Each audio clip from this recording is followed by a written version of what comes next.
السلام علیکم ورحمۃ اللہ وبرکاتہ لک الحمد یا اللہ وصلاۃ والسلام علیک یا رسول اللہ صلی اللہ علیہ وسلم۔ سامعین تشام دیوبندیوں کا بواسیری مناظر ملا قضا مکار عیار بدزبان عارف الحقانی کہتا ہے بریلوی حضرات اعلیٰ حضرت کو انبیاء کرام سے بڑھ کر افضل و اعلیٰ مانتے، معاذ اللہ ثم معاذ اللہ۔ اس سے پہلے ہم نے اپنی 2 آڈیو میں اس کے اعتراض کا جواب دیا ہے۔ جا الحق کی عبارت پر کیا تھا، احکام شریعت کی عبارت پر کیا تھا، اس کا ہم نے جواب دیا، دندان شکن جواب دیا اللہ کریم کی دی ہوئی توفیق سے، اور اس جواب پر اس کا کوئی جواب نہیں آیا اور انشاءاللہ کریم قیامت تک نہیں آئے گا۔ بہرحال اس نے مغفرت ذم نامی کتاب کا حوالہ دے کر بکواس کیا ہے، پہلے سن لیجئے یہ کیا کہتا ہے۔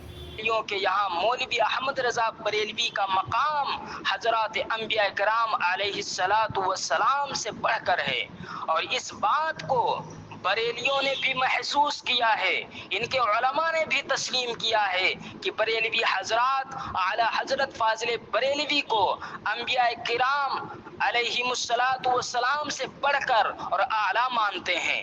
اب میں اپنے دعوے پر دوسری دلیل پیش کرتا ہوں اور رضا خانیت کے تابوت میں آخری کیل ٹھونکتا ہوں، اور ساتھ میں اس خبیث سبحانی شاہ رضوی سے کہتا ہوں کہ اگر تو اندھا نہیں ہے تو دیکھ اپنے ان مولویوں کی کتابوں کو، ان میں یہ باتیں موجود ہیں یا نہیں۔ سبحانی شاہ رضوی، اب میں تیرے سامنے آخری دلیل پیش کرتا ہوں۔ ڈاکٹر صاحب زادہ ابوالخیر محمد زبیر کی کتاب مغفرت ذنب، وہ اس میں لکھتا ہے کہ بعض اعلی حضرت کے عقیدت مند ایسے بھی ہیں جو معاذ اللہ ثم معاذ اللہ اعلی حضرت فاضل بریلوی کو حضور اکرم صلی اللہ علیہ وسلم سے بھی بڑھ کر اور اعلیٰ سمجھتے ہیں۔ یہی وجہ ہے کہ وہ تو سن لیا آپ نے۔ پہلی بات تو یہ ہے اس نشیڑی ملا کو اپنے ہی مجدد کی بات سمجھ نہیں آئی۔ اگر یہ ملفوظات حکیم الامت پڑھ لیتا تو اسے سمجھ آتا کیا بولنا ہے اور کیا نہیں بولنا ہے۔ آئیے ہم دیکھتے ہیں ملفوظات حکیم الامت میں کیا لکھا ہے۔ ملفوظات حکیم الامت میں لکھا ہوا ہے عوام کے عقیدہ کی، عوام کی، اور عوام کا قول و فعل حجت نہیں ہے۔ اس بے وقوف جاہل کو یہی پتہ نہیں ہے، آیا منہ اٹھا کے اعتراض کرنے۔ دیکھو تمہارا مجدد کیا کہتا ہے، عوام کے عقیدہ کی بالکل ایسی حالت ہے جیسے گدھے کا عضو مخصوص۔ عضو مخصوص سمجھے آپ؟ گدھے کا کیلا سمجھ لیں آپ، وہ بھی نہیں سمجھے تو سمجھ لیں LUND، سمجھ آئی بات؟ تو کہتا ہے عوام کے عقیدہ کی بالکل ایسی حالت ہے جیسے گدھے کا عضو مخصوص، یعنی گدھے کا عضو مخصوص بڑھے تو بڑھتا ہی جائے اور غائب ہو تو بالکل پتہ ہی نہیں۔ جب تیرے مجدد تھانوی کے نزدیک عوام کا یہ حال ہے، تجھے شرم نہ آئی اس طرح اعتراض کرتے ہوئے، اس طرح بکواس کرتے ہوئے؟ بے وقوف۔ اور ہم نے اپنی پچھلی آڈیو میں ثابت کیا ہے، یہ ہمیں کہہ رہا ہے، جبکہ حقیقت یہ ہے اپنے ملا کو یہ انبیاء سے بڑھ کر مانتے ہیں، صحابہ سے بڑھ کر مانتے، اولیاء سے بڑھ کر مانتے، ٹھیک ہے۔ آئیے اب ذرا ہم اس کی جو ہے سستی دور کرتے ہیں، حوالہ سماعت فرمائیں۔ ان کے مجدد تھانوی نے سورہ فاتحہ کی پہلی آیت الحمدللہ رب العالمین کا جو ترجمہ کیا ہے وہ یہ: سب تعریفیں اللہ ہی کے لائق ہیں جو مربی ہے ہر عالم کی۔ کیا لکھا؟ سب تعریفیں اللہ ہی کے لائق ہیں جو مربی ہے ہر عالم کے۔ یہاں پہ مربی کس کو کہا؟ رب تبارک و تعالیٰ کو۔ اب آئیے مرثیہ گنگوئی اٹھائیے، دیکھیں مرثیہ گنگوئی کے اندر لکھا ہے گنگوئی مربی تھے خلائق کے، مولا تھے، ہادی تھے۔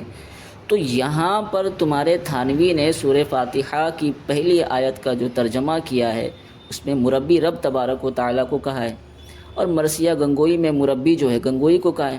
تو پھر کیا ہم یہ کہیں کہ تمہارا خدا گنگوئی ہے، رشید احمد گنگوئی ہے؟ تو بے وقوفو کیوں ایسی بات کرتے ہو جسے تمہیں ذلت و رسوائی اٹھانا پڑے؟ فالتو بکواس کرتے ہو۔ کیا ہم کہہ دیں کہ تم رشید احمد گنگوئی کو جو ہے یہ بتا کر کیا ہم یہ کہہ دیں کہ تم رشید احمد گنگوئی کو خدا مانتے ہو؟ تو کہتا ہے کہ اعلیٰ حضرت سے جو اعلیٰ حضرت کو انبیاء سے جو ہے افضل و اعلیٰ مانتے، معاذ اللہ ثم معاذ۔ تجھے شرم نہ آئی اس طرح سے بکواس کرتے ہوئے؟ آئیے دوسرا حوالہ آپ کو دیتا ہوں۔ دیوخن ناسی عارف الحقانی بواسیری سن، یہ ہے ملفوظات حکیم الامت، صفحہ نمبر 133، جلد نمبر 15۔ لکھا ہے ایک عقیدت مند نے خط لکھا، اور کیا لکھا؟ میں سلام سے محروم رہا، میں آپ کو نبیوں اور صحابہ کے برابر سمجھتا ہوں۔ تھانوی کا عقیدت مند کیا کہہ رہا ہے؟ تھانوی کا عقیدت مند کیا کہہ رہا ہے؟ میں سلام سے محروم رہا، میں آپ کو نبیوں اور صحابہ کے برابر سمجھتا ہوں۔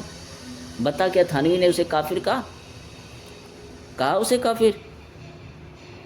بے شرمو، تمہیں شرم نہیں؟ آخری حوالہ سماعت فرمائے، زیادہ حوالہ جات پیش نہیں کروں گا ورنہ کہیں یہ خودکشی نہ کر لے۔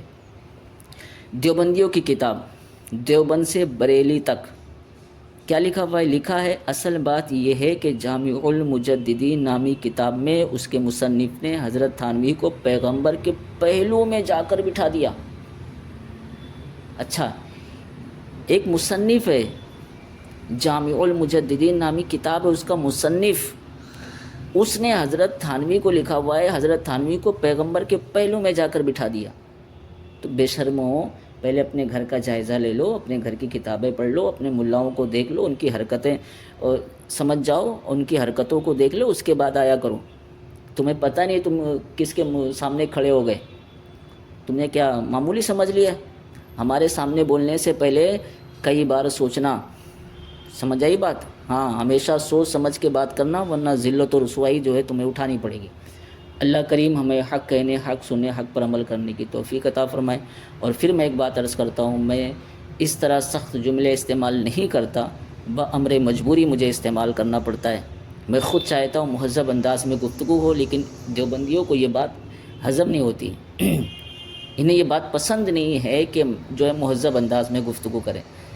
اللہ کریم جو ہے ہمارے ایمان عقیدے کی حفاظت فرمائے۔ السلام علیکم ورحمۃ اللہ وبرکاتہ۔